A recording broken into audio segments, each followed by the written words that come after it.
I mean, I'm not all over the internet, so I don't know.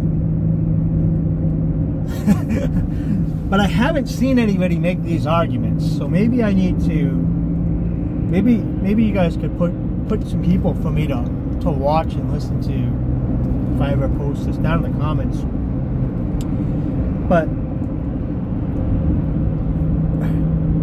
I don't know if the people that I follow that are considering themselves on the right or conservatives or leftists, I mean on the libertarians, are in a bubble too. I mean, they probably are.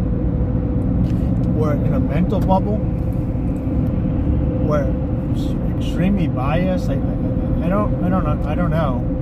Or the same with the people on the left. But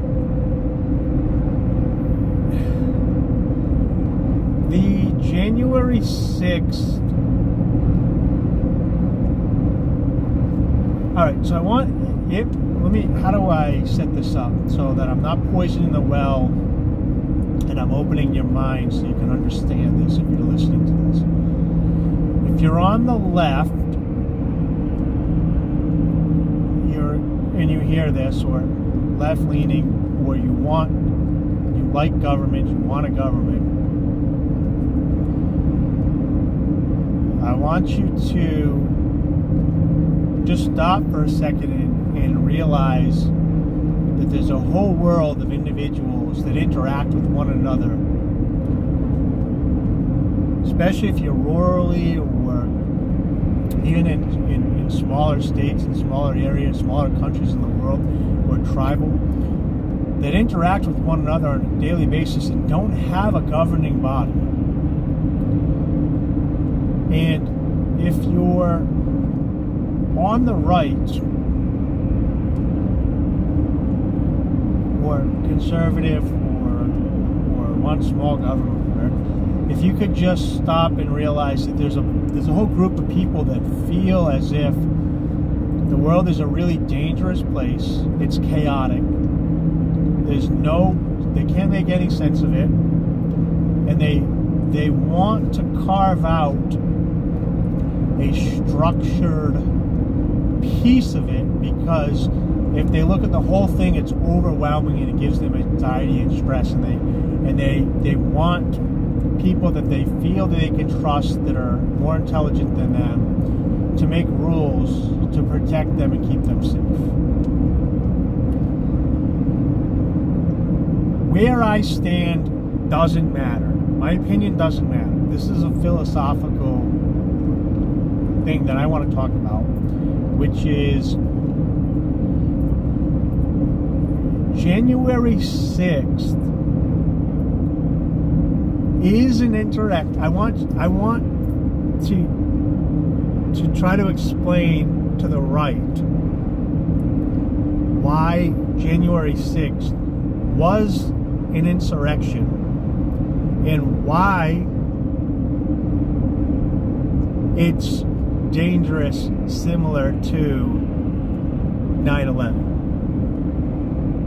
And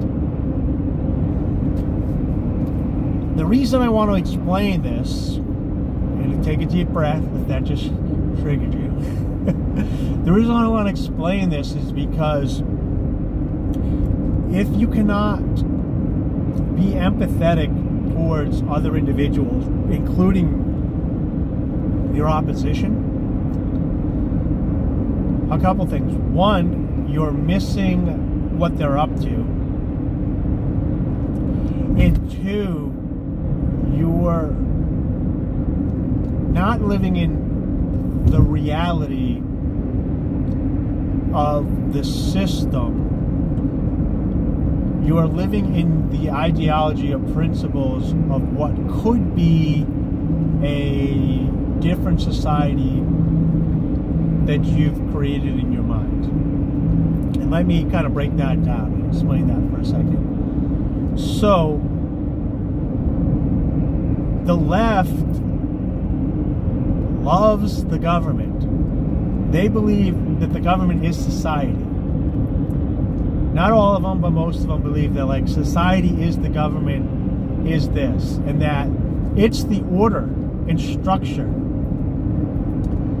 And that outside of that is chaos, that the world is chaotic. And we've carved out a society of government from the wacky chaos.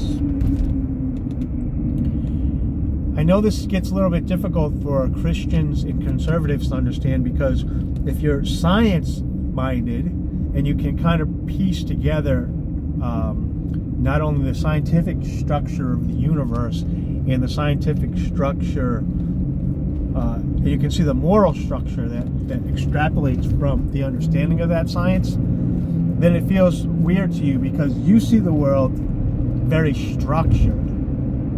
You see it really structured, and that the government is the chaotic part, trying to create and push rules and regulations that go against this natural order in the world.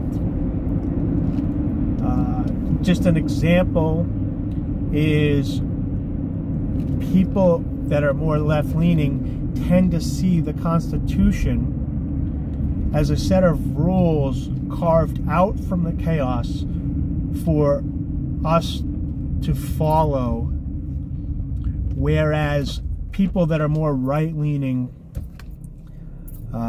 and conservative or whatever, just as broad being, see the Constitution as natural laws, like a tag that was put on the government as a warning tag, like, okay, if we're going to create a small piece of chaos within this natural order, be careful, because if the people that are a part of that do any of the following 10 things, which has now been extrapolated, but we'll do the original Bill of Rights.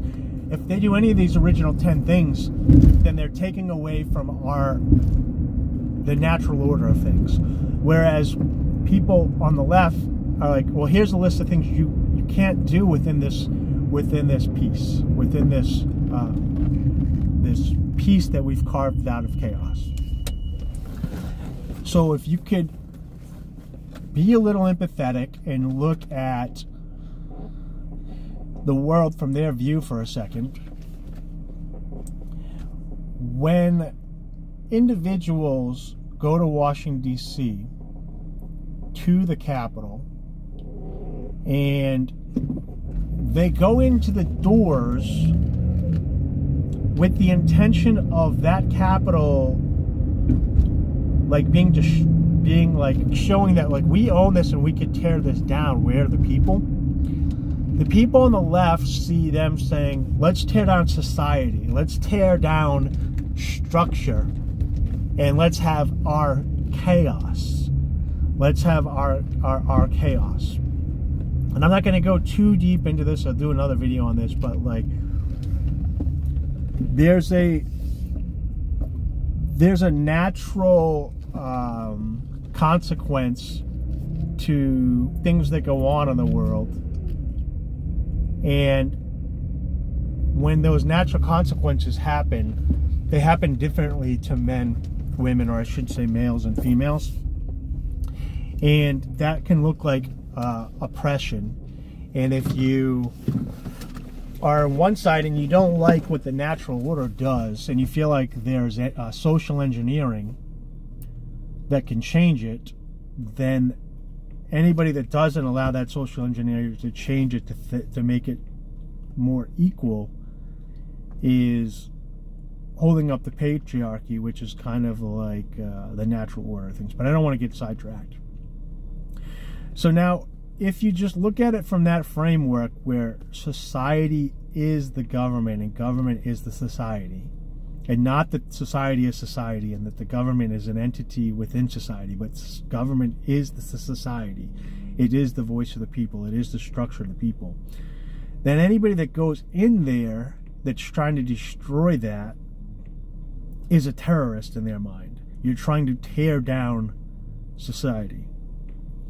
So when Antifa or trans people or Black Lives Matter go out and they're rioting and they're tearing down their communities, the reason that those are not terrorist attacks is because it's politically motivated to grow the government, and they want the government bigger. They want the system bigger. They want what they perceive as structure being carved out of the chaos in the form of government to grow. And anybody that's on the side of growing the government is seen as positive. Whereas if you're one of those people that sees the world as structure and the government as chaos, then people going in there to tear the government down to make it smaller so that people can interact with one another in a voluntary manner, then you don't see it as an insurrection.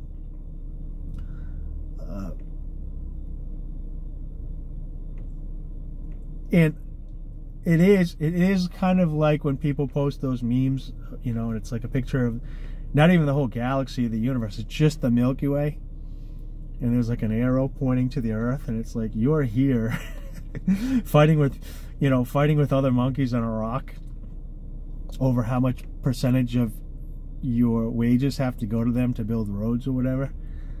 So just remember, or it'll be easier for you to make sense of things. I guess this is the point of this exercise.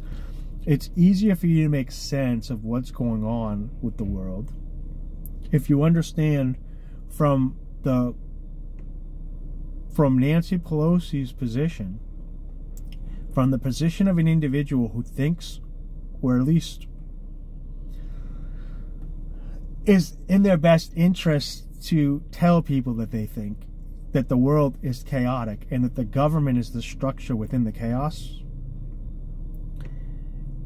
then tearing down that structure is an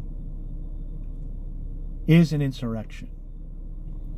So I'll give one last example that might help people understand that wouldn't understand this. And I should do a whole video on abortion. But if you're a man and you go out into the world and you have sex, unprotected sex, and you get a woman pregnant, that's it. You lost sperm, you go about your day. You can continue to run your job, you can continue to run your business, you can continue to live your life. Now, you may have moral dilemma, or the state may come after you to pay money or whatever, but barring all that stuff, if it was just natural order, you can have a baby and just walk away, and none of your life changes. Whereas if a woman gets pregnant, and she has a job or a career, or she's running a business, or she's trying to pay for a house, or any other parts of her life that she has structured in a particular way, that all changes. So within the natural structure of things, Christians would say within God's rules, anarchists, like anarchists, not the ancoms, but anarchists would say, natural order of things, biology, that this is a fairness or inequality within the structure, and there's different benefits to each. So, like, whereas the man doesn't have to worry about having the kid, they never get to experience having a child. And so that's how those two things are balanced in the universe. So it's more of a balanced type of equality than an equity. Whereas if you're on the left, if you get birth control, or if you get abortion, access to abortion and everything, this is equality in their mindset because the universe is chaos. A woman's whole life can change by getting pregnant, but a man's whole life doesn't change. So when you have access to birth control, or you have access to abortion, now both people could get pregnant and stop that with what they consider science. It's not actually science, it's engineering. Science is what is. So science is the fact that sperm touches an egg and a life is created. It's what is. engineering is changing the science. So a lot of times people confuse those lines as well. But, you know, in the past,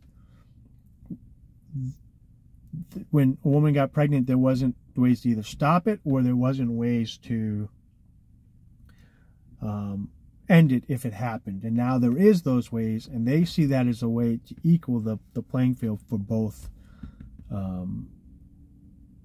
sexes. And I'll just continue this a little bit more, and maybe I should make another video on this. But now let's say, this is super hypothetical, but now let's say women that take these birth control pills urinate that birth control into the water, and that estrogen that's in the water supply isn't being removed, even with high filters, and it starts creating mutations within men and women that lowers testosterone, confuses hormonal responses in children. Let's just say it did. The individual that's more right-leaning, that looks at this natural order of things, would say, okay, well, now we're creating chaos because, you know, everything that we change has a cause and effect. So yes, women are now in control of not having babies, but now it's causing a ripple effect that's causing issues for other people. So we have to rewind this and stop the birth control, stop these chemicals, and get it back to the baseline.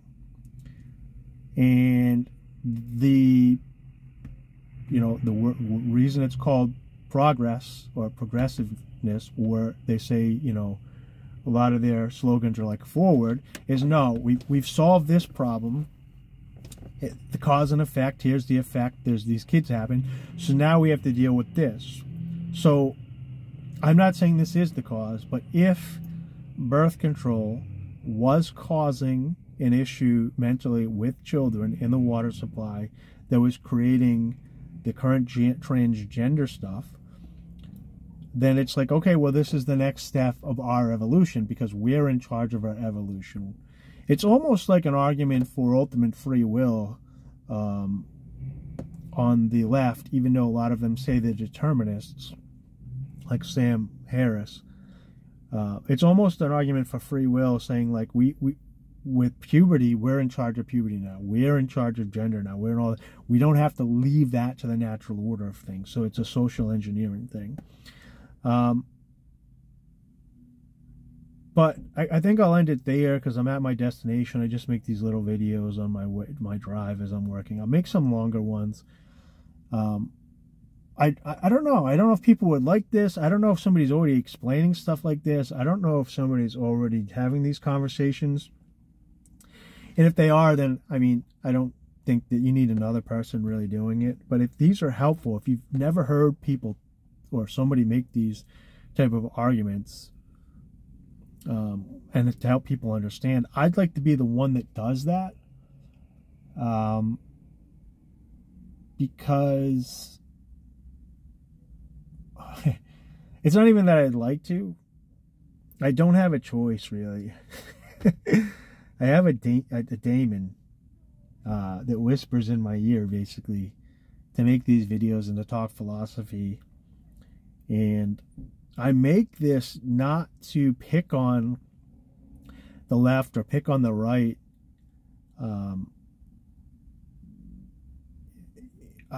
I would hope that both sides could understand one another, because it would make everybody's life a little bit easier. But I'm starting to see that they don't want to understand each other, or it seems as if they don't want to understand each other. They want to fight each other. And this is a whole separate video and a whole different lineage of thinking, but I'm starting to notice that there's a particular group of individuals that seem parasitical, whereas there's ways for them to group together stay in their area or move to a location that already has the particular beliefs that they have. But it seems like they keep insisting on moving to locations or joining groups that have different beliefs in them, and then infiltrating and try to change those places and to poison it. Whereas, I mean, you can put the labels on who you want to see. Whereas the other side seems to be trying to stay to themselves, isolated, keep their ways, and they're fleeing those places and being chased down. It seems like one group can be on their own, and the other group is parasitical and trying to change. At least that's what I've noticed. So, all right, that's it. I got to drop off all my packages for the business that I run, but maybe soon my business will be full-time philosophy. I don't know if this helps anybody in their day-to-day basis, just better understanding and relaxation and kind of figure out the world from a different angle. So, all right, take care.